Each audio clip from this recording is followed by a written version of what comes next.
प्रियम भारतम में आप सभी का स्वागत है। प्रियम भारतम यूट्यूब चैनल का आज ये पहला वीडियो।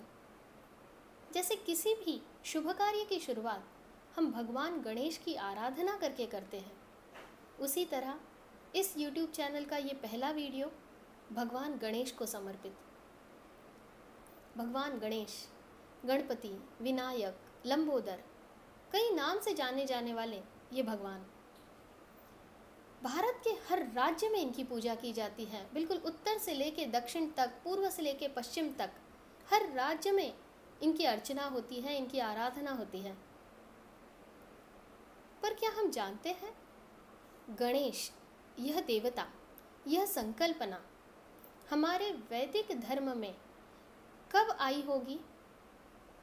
कौन से ग्रंथ में, कौन से वेद में, कौन से पुराण में इनका पहली बार उल्लेख आया होगा? यही जानने के लिए आज का ये वीडियो।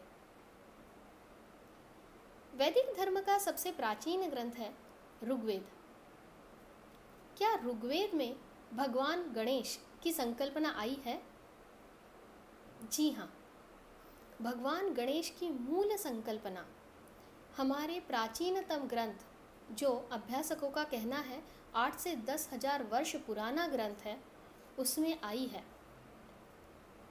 आज हम जिस गणपति की पूजा करते हैं, हम मानते हैं भगवान गणेश यह चतुर्भुज है, यह लंबोदर है, यानी उनका पेट बड़ा है, जो महाकाय है, जो गजवदन है, जिनकी वक्रतुंड है, जिनकी सूंड है।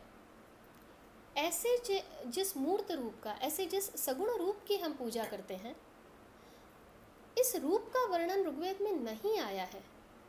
पर भगवान गणेश की संकल्पना से मिलती जुलती देवता ब्रह्मणस्पति, इस देवता का आवाहन ऋग्वेद में कई ऋचाओं में आया है।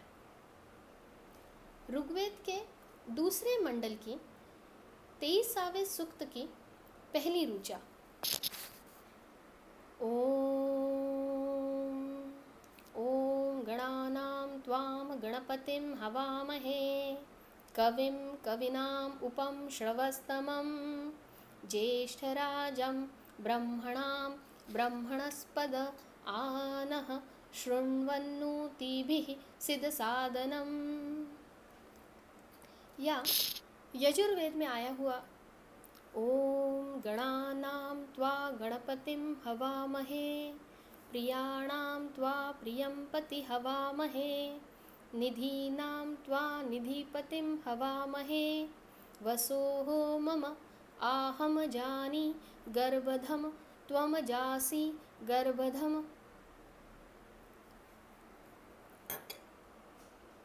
ऋग्वेद, यजुर्वेद, इन वेदों में जो ब्रह्मणस्पति, इस देवता के ये आवाहन आए हैं, अगर यह ऋचा हम देखें तो इसमें गणों के अधिपति, जो गणों के प्रमुख हैं, जो कवियों में कवि हैं, जो सर्वश्रेष्ठ कवि हैं, जो ब्राह्मणों में ब्राह्मण हैं, जो कई ऋचाओं में उल्लेख है कि जो मेधावी लोगों को भी मेधा देते हैं। मेधा मतलब बुद्धि, जो बुद्धिमान लोगों को बुद्धि देते हैं, जो ऐसे बुद्धिमान हैं, बुद्धि देने वाले हैं, ऐसे ब्रह्मणस्पति भगवान, ऐसी देवता। या एक ऋचा में उल्लेख है कि आपके बिना तो कोई शुभ कार्य पूर्ण ही नहीं हो सकता, आप ही इसमें आने वाले विघ्न दूर करेंगे, इसलिए आप हमारे इस यज्ञ कर्म में आइए और आसनस्थ होइए। आज के गणपति की अगर हम संकल्पना देखें, आज भी हम कहते हैं भगवान गणेश यह बुद्धि की देवता है, भगवान गणेश यह 64 कलाओं की देवता है, भगवान गणेश यह सर्व गणों के अधिपति हैं, उनके प्रमुख हैं। यही संकल्पना ऋग्वेद के ब्रह्मणस्पति, वाचस्पति और गणपति की है। इसीलिए कई अभ्यासकों का कहना है कि आज की भगवान गणेश की संकल्पना का मूल, उसका बीज ऋग्वेद के ब्रह्मणस्पति देवता में है। जो ब्रह्मणस्पति देवता मंत्रों की देवता है, बुद्धि की देवता है, वही आज हमारी गणेश भगवान, गणपति है। हाँ, उसके बाद शिव पुराण, मुद्गल पुराण या गणेश पुराण में गणपति के कई कथाएं आई। आज जो सगुण रूप की हम पूजा करते हैं उनका वर्णन आया, पर मूल ऋग्वेद से है।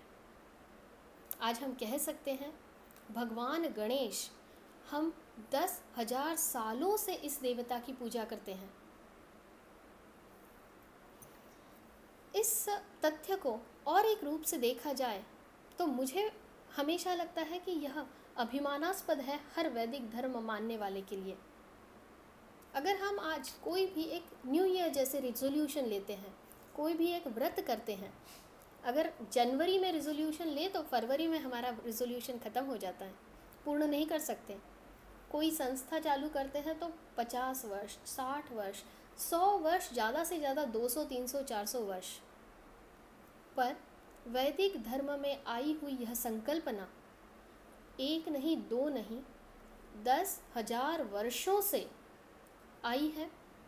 हमारे हर वैदिक धर्म मानने वाले व्यक्ति के मन में वह दृढ़ है, वह श्रद्धा पक्की है, और आज भी गणेश जी की आराधना उसी श्रद्धा से व्यक्ति करता है। क्या ये असंभव नहीं लगता कि एक संकल्पना सर्व व्यक्तियों के मन में बोना, उसका बीज बोना, वह दृढ़ करना और एक कई साल तक वह श्रद्धा कायम रखना, यह असंभव बात हमारे ऋषि मुनियों ने पूर्ण करके दिखाई, संभव करके दिखाई।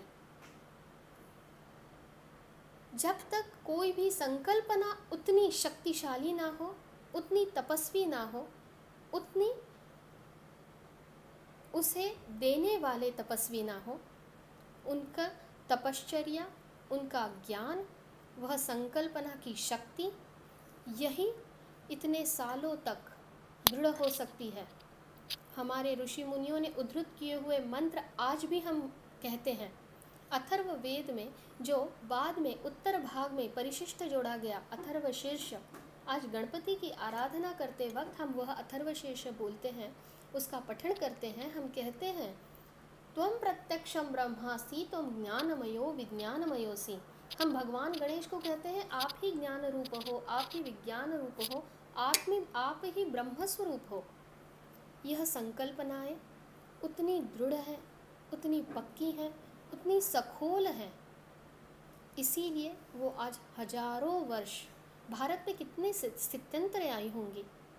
भारत में 10,000 वर्षों में भौगोलिक, राजकीय, सामाजिक, आर्थिक हर चीज़ बदली, पूर्ण संपूर्णता भारत ही बदला, पर फिर भी वैदिक धर्म मानने वालों के मन में भगवान गणेश की यह संकल्पना और उसकी श्रद्धा यत्किंचित ही नहीं बदली।